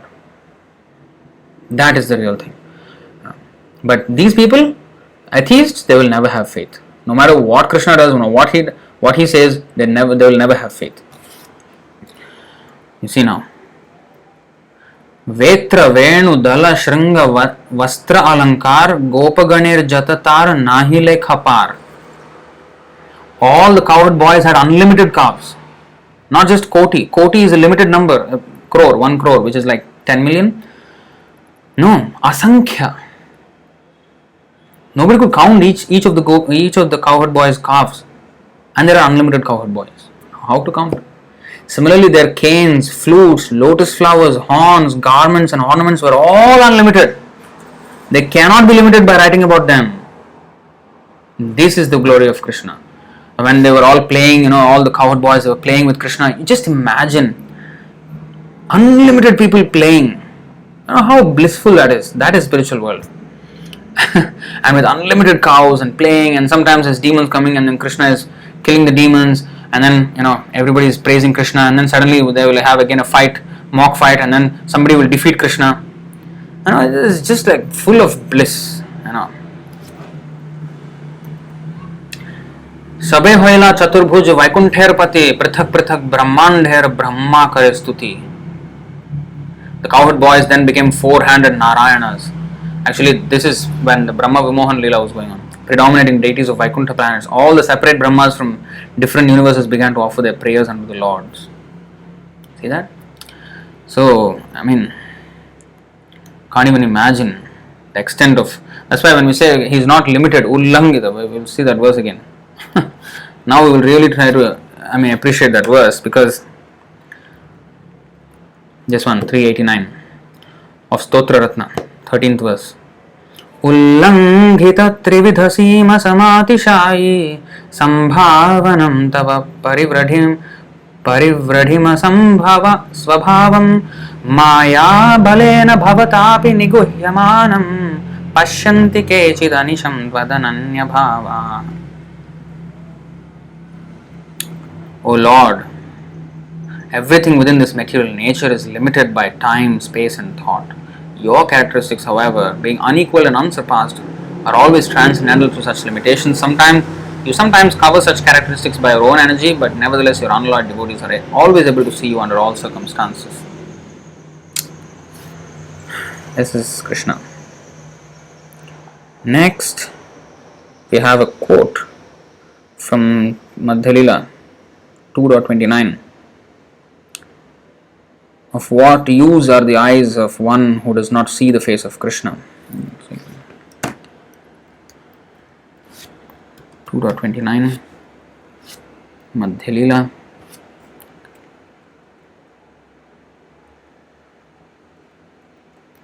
Vamshi Ganamrita Dham Lavanyamrita Janmasthan Jena Dekhe Se Chandavadan से नयने किबा काज पडुक तार मुंडेवाज से नयन रहे की कारण. Of what use are the eyes of one who does not see the face of Krishna, which resembles the moon and is the birthplace of all beauty and reservoir of the nectarian songs of his flute? Oh, let a thunderbolt strike his head. Why does he keep such eyes? Beautiful verse. Krishna says, time I am. Yes, time is a representation of him, but he says also I am the shark among the fish. That doesn't mean we worship sharks now. No, time is the most powerful representation of Krishna in this material world, but in the spiritual world, time has no control, and space has no control. Just like what we have seen, the pastime of Ras Leela, the time has no control. And the space also has no control, unlimited number of calves. He showed that even when he in this material world also. Bhakta Virendra, next question. Just as jivas are under the laws of karma, similarly the Supreme Lord is under the control of his devotees' devotion because he chooses his devotees to perform his pastimes. Yes. Bhakta Vatsala. Not just like the laws of karma. Laws of karma are different. They are for the sinful people, but the Lord is under the control of devotion of the devotees. Bhaktin Ajanya. Next question. Then, will the Digambaras become trees in next birth? They are saying they are not considering body related thoughts, so they don't need dress. As long as one is a not devotee, yes. Because Shukadeva Goswami was a Digambar. He did not have any dress. But Narad Muni was sitting there listening to his Bhagavatam class, when he was speaking to Parikshit Maharaj. So, the consciousness of the person is the main thing, because Nalakovar and Manigriv were, in material consciousness, and they were dancing with girls and all that, naked. So that is in the mode of passion. But devotees like Shukadeva Goswami, they are way beyond, and even the four Kumaras are fully naked, but nobody chastises them for that because they are completely spiritual in their consciousness. So it depends. So, but this, what is that? What are they? Digambaras. So nowadays you will find those people in the Aghoris and all this. They are not at all devotees. Such people, yeah, they may become trees and stones. But Shukadeva Goswami is totally different level. So this is another verse also quoted in the comments. 11:33. It's a very nice verse. ज्ञात्वाथ ये वैमां यावान् यश्चास्मि यादृशः भजन्त्यनन्य भावेन ते मे भक्ततमा मताः. My devotees may or may not know exactly what I am, who I am and how I exist, but if they worship me with unalloyed love, then I consider them to be the best of devotees. They will not know what he is and how big he is, but they can never hide. He can never hide from them. Like Mother Yashoda, she did not accept Krishna as the Supreme Personality of Godhead and all this. She just accepted it as her son. So how much ever he may hide, she will find out Krishna. So like that. So they may or may not understand him, but they will know him very well.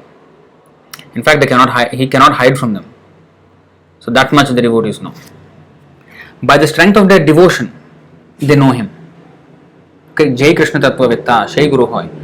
How Gaur Kishodas Babaji became such a great spiritual master? Because by dint of his devotion, he was so exalted that at one point he even corrected Bhaktisiddhanta Saraswati Thakur. That is Gaur Kishodas Babaji. So, when we say they may or may not know exactly what I am, they are not interested to know. They are not interested in that knowledge of who he is, how he is a Supreme Personality. They just love him. And because of that love, if there is a need to explain, like Rupa Goswami, for example, he came as he's actually Rupa Manjari in the spiritual world. He's one of the gopis, like assistant gopis. But when he came in here into this world, such a great scholar, nobody can match Rupa Goswami. Nobody can match Jiva Goswami, Sanatana Goswami in their erudition. How did they become like that? Shukadeva Goswami was a parrot in the spiritual world. He's a parrot all the time. So he came and spoke so much knowledge that even the greatest of saints were coming down from all planets to come and listen to Shukadeva Goswami when he was speaking to Parikshit. So if the Lord wants them, if the Lord empowers them to preach, they can preach like nobody else. But when they are in their pastime mood, and they are just like gopis, they just treat him as a beloved. But if they are sent down to preach here, they will conquer the entire universe by their preaching. Bhakta Virendra, question: by serving spiritual master and getting initiated from him can be compared to serving Supreme Lord's devotee, das and das, by which Krishna gets satisfied by our devotion? Yes, most certainly. Next question by Bhakta Venkatesh. Devotees are dear to Krishna. Agreed. Sometimes he wants to do pastimes with them. Actually, in this material world, some people may scold the Lord also. Is it because he also wants to see how people scold him? Some of them like that people created? No. The scolding of a devotee, like Mother Yashoda scolding Krishna, that is different totally from the non-devotee scolding. He does not create those people so that he wants to listen to their scolding. Come on. That's not correct. I know you are asking this for the clarification of everyone else. But, so the Lord is not interested in what they say or they do not say. He is not interested. We all have come here because of our own misuse of our independence. And He always comes to rectify us. If he wants to listen to our scolding, why does He come here and, preach so much about Krishna consciousness, in this world, like Bhagavad Gita, Bhagavatam? He just let us scold Him only, Why He comes to change us? Because He wants us changed, actually. But we are the fools who always want to criticize Him, although He is maintaining us. We are completely ungrateful. But now, having come into Krishna consciousness, we are starting to become grateful towards the Lord. The rest are ungrateful people, and therefore they are punished. So that's why a devotee wants to make everybody a devotee, so that everybody comes out of his suffering and goes back to Krishna. Next question by Bhakta Virendra. What about Bakrid festival of Muslims? They are meat eaters, so their religion permits them to kill animals like goats. So even the sacrifice in any religion is only allowed under specific circumstances. Actually, I think what I've heard is that they have to stand on a hot stone and chant so many mantras before they actually can kill. Nowadays, in any religion, whether it's Hindu, Muslim, Christian, or atheist or whatever, the thing is, if they really follow the codes of the religion, they will advance. But they don't care about the rules. Like even in Hindu, for example, they're only supposed to offer Balidan to Kali once a month on Amavasya day. But nowadays they have, like Prabhupada explained, in Kolkata, there are so many, not only Kolkata, now everywhere, there are so many meat shops. And then they will have this Kali picture there, and they will just keep on cutting animals only, just cutting animals. That's never allowed. Anywhere, in any religion, any scripture, this is not allowed. It's under extreme restrictions. But people don't follow. That's the problem. Even in our Hindu religion, where is the following? The thing is that only Amavasya day, and that too outside the city, and only one. Not like slaughterhouse you maintain and then kill all the thing and then have a big meat industry. That was never in the Vedas at all. So we have to understand the real intentions behind these recommendations of the scripture, as we have seen in that 11.5.11 we have seen. Loke vyavayamisha madhya seva nitya hi jantor nahi tatra chodana vyavastitisteshu vivaha yagna suragrahairasu nivrittrishta. In the material world, the conditioned soul is always inclined to sex, meat eating and intoxication. Therefore, religious scriptures never actually encourage such activities. Although the scriptural injunctions provide for sex through sacred marriage, for meat eating through sacrificial offerings, and for intoxication through the acceptance of ritual cups of wine, such ceremonies are meant for the ultimate purpose of renunciation. So ultimately they are meant for renunciation, but they are allowed under certain regulations. Just like cigarette is allowed by the government, but it is written there smoking is injurious to health, and there is in Singapore especially they have the picture also, the photo of some cancer, some disease, how it looks, some throat cancer or some what is that for women, pregnancy women, when the child dies, dead child, stillbirth, and these kind of horrible pictures they will put there. And the price is also high on tobacco. So the whole thing is to discourage you from smoking. But if somebody is foolish enough to see all that and pay the high price and still wants to smoke, you can do it at your own risk. So that is the point. So similarly, the Vedas are recommending these things, or any religious scripture would recommend these kinds of sacrifices to be performed at their own risk, but ultimately for the purpose of renunciation. Next question. Time impact on Krishna. Krishna, as we have seen, time has no impact on Krishna. This is, I think, Nandakishore Prabhu from India. Time has no impact on Krishna, but Krishna completely controls time. Okay, let's see, since we're talking about time, this is what happens in the spiritual world. Especially this line is what I want to show. Nimeshardhakhyo va vrajati nahi yatrapi samaya. So these two verses are very nice actually, from Brahma Samhita. Shriyah kantah kantah parama purushah kalpataravo druma bhumischintamani ganamai toyam amritam katha ganam natyam gamanamapi vamshi priyasakhi chidanandam jyotih paramapi tadasvadyam apicha sayatra kshirabdhi sravati surabhibhyascha sumahan nimeshardhakhyo va vrajati nahi yatrapi samaya bhaje shvetadvipam tamahamiha golokam ityam vidantaste santah kshiti viralachara katipaye. So here The whole spiritual world is described. I worship the transcendental seat known as Shweta Dvipa, whereas loving consorts, the Lakshmis in their unalloyed spiritual essence, practice the amorous service of the Supreme Lord Krishna as their only lover, where every tree is a transcendental purpose tree, where the soil is the purpose gem, all water is nectar, every word is a song, every gait is a dance, the flute is the favorite attendant, effulgence is full of transcendental bliss, and the supreme spiritual entities are all enjoyable and tasty, where numberless milk cows always emit transcendental oceans of milk, where there is eternal existence of transcendental time, who is ever present and without past or future, and hence is not subject to the quality of passing away even for the space of half a moment. Look at that. There is eternal existence of transcendental time. Transcendental time, it's not like material time.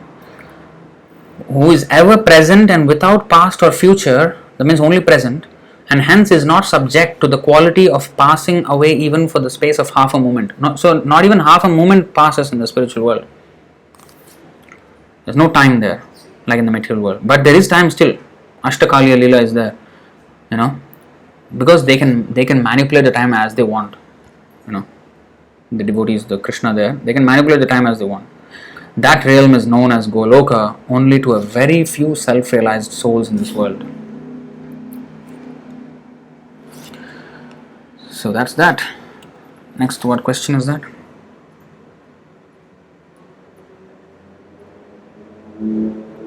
Krishna Smaranam Prabhu, can you complete the statement you were saying about the person who reading the scriptures and taking notes? What was I saying? You can take notes, you can remember. I think I've answered that question, right?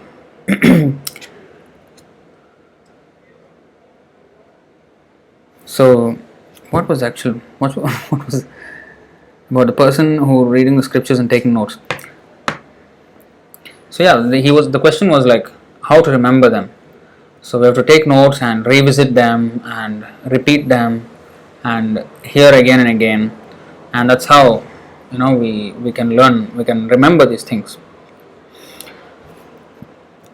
That's how we can remember. That's what I don't know if anything else is there. I already told this before.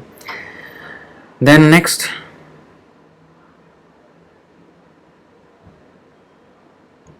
question by Bhakti Najanya. Is sex will increase illusion perception of sensory organs, and will the perfect sensory perception lost? Since we are trying to purify our senses, is sex prohibiting the path of perfect sensory perception through service to Krishna? Service to Krishna is a self-purifying process, is it? I'm asking because one of my teacher has an ability of extra sensory perception, but after marriage he lost it. Before that marriage, he was able to count the number of handful of wheats thrown before him before all of it fall to the ground. He became very famous by his ability, but he said after his marriage his ability reduced. We are talking about, what is that? 7-Eleven. Is that the thing? Yeah. This is very easy to remember, 7-Eleven. I don't know if you know of this Australian chain of convenience stores, 7-Eleven. They are famous here, Singapore, Malaysia and Australia and all that. So they are a convenience store where when you go to the counter, cash counter, you're going to pay there, and then you will have all these condoms there. So that is actually illicit sex. But 7.11 of Bhagavad Gita, as you can see here, chapter 7, text 11, is the verse which talks about legitimate sex. So it's easy to remember that way. It's just a memory device. So said here, balam balavatam chaham kama raga vivarjitam dharma viruddho bhuteshu kamosmi bharatarshabha. I am the strength of the strong, devoid of passion and desire. I am sex life which is not contrary to religious principles, O Lord of the Bharatas, Arjuna. So sex life which is not contrary to religious principles, that means within marriage and for procreation of good progeny, Krishna conscious progeny, that is proper use of sex life. So if one uses like that, there is nothing wrong. Nothing wrong. Just like Bhaktisiddhanta Saraswati Thakur, he was a Naishtik Brahmachari. But he said, if I can make all my children devotees, I would eagerly engage in sex hundreds of times. But I don't want to, because I don't know whether in this Kali Yuga it is possible to make everybody a pure devotee. So basically the point is, we should try to follow the, not everybody can be a brahmachari. So for those who are in the grihastha ashram, yes, they do it properly, then everything, they're as good as brahmachari in fact. In fact, they can produce children who can become brahmacharis in the future. So there is nothing wrong in producing, just like Rishabdev. He was speaking, in this verse, this verse, so many times we showed this, 5.5.8, Pumsastriya mithuni bhavametam tayor mitho hriday grantimaho ato graha kshetra sutapta vityar janasya mohoyam aham mameti. You know this translation? The attraction between male and female is the basic principle of material existence. On the basis of this misconception, which ties together the hearts of the male and female, one becomes attracted to his body, home, properties, children, relatives and wealth. In this way, one increases life's illusions and thinks in terms of I and mine. He spoke this to who, To his 100 sons. 100 sons. And he is speaking like this, that this is complete illusion of family life. Then why did he have 100 sons? Nothing wrong, because he produced those 100 sons and trained them all in spiritual life. That is good. So there is nothing wrong in that. So that should be understood in that way. Alright, so that's the end of the questions. Thank you very much for joining in this session. It has been a pleasure to have all of your association. And you know what? Let me show you.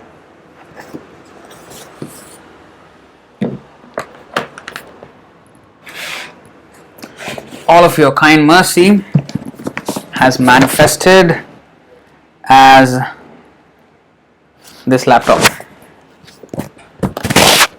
So it's here, not open yet, just arrived before the class, and thank you all for this donation. And with this we would like to serve you in much better ways. So thank you all for this kind help and for your participation, regular participation, contributions and everything. Thank you all once more. Bhagavad Gita ki jai, Srila Prabhupada ki jai, Ananta Koti Vaishnava Vrind ki jai. Nitai Gaur Premanande, Hari Hari Bol, Hare Krishna. Thank you once again. Hare Krishna.